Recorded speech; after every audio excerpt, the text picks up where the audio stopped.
On ne peut pas parler vraiment d'état de droit Oui. dans la logique même des fondamentaux de Harry Potter, parce qu'un état de droit, ça suppose non seulement le respect du droit par les institutions comme fondement de la société, mais Oui. ça nécessite également le respect de droits fondamentaux octroyés aux individus.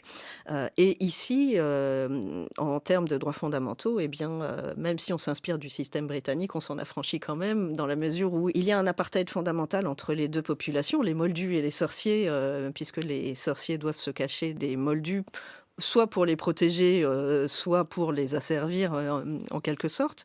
Et puis, la discrimination raciale à l'égard des elfes de maison, à l'égard, des géants, Mmh. également, font que les droits fondamentaux et l'égalité entre les droits, des individus n'existent pas du tout. OK. Et dès le premier tome, dès le premier film, on constate que, Dumbledore lui-même s'affranchit complètement, Oui. de toute, règle, et il fait usage d'un pouvoir qui est discrétionnaire.